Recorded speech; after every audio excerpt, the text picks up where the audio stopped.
L'association Groupe SOS Senior, acteur pionnier dans le secteur du grand âge en France et dont les missions sont reconnues d'utilité publique, développe et gère, en complément de ces établissements et dans une logique de parcours résidentiel, des lieux de vie partagés.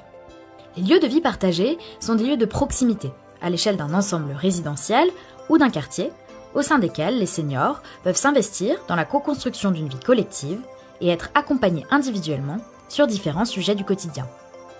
Ils sont des lieux de référence, de confiance et de vie sociale pour les seniors qui les fréquentent.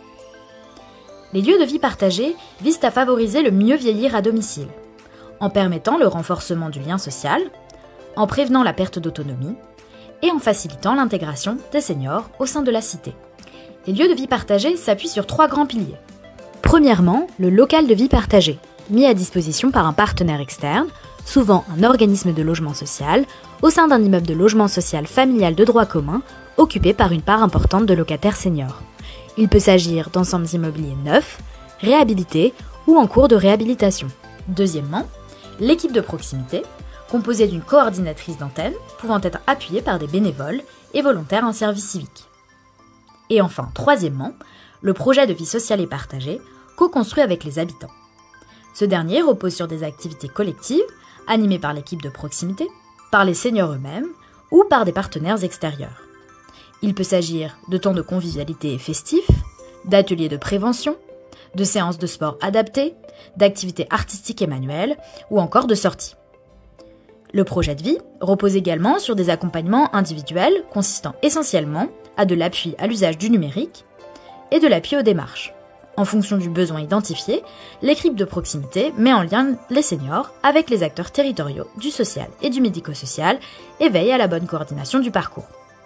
Les lieux de vie partagés sont des lieux à taille humaine. Ils sont fréquentés par les seniors de l'ensemble résidentiel dans lequel s'inscrit le projet et en fonction des territoires, par les seniors du quartier.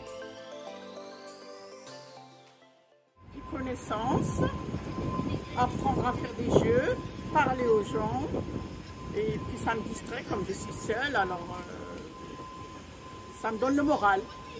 Ces quartiers de la solitude, ça m'apporte toutes les activités qu'on fait autour, incluant les sorties, que je ne ferais pas autrement, et ça m'apporte un bien-être. Beaucoup de choses, le calme, la sincérité, comment on dit encore, la détente, il y a beaucoup d'activités, hein, on fait beaucoup de choses, et moi ça me plaît beaucoup. Une présence, c'est un quartier général où on peut passer à n'importe quelle heure, il y a toujours un accueil chaleureux, quelqu'un pour vous écouter.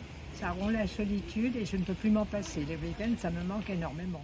En septembre 2025, l'association Groupe SOS Senior assure la gestion et l'animation de 5 lieux de vie partagés et ambitionne de poursuivre son développement avec une seule et même ambition, que le mieux vieillir ne soit pas un privilège.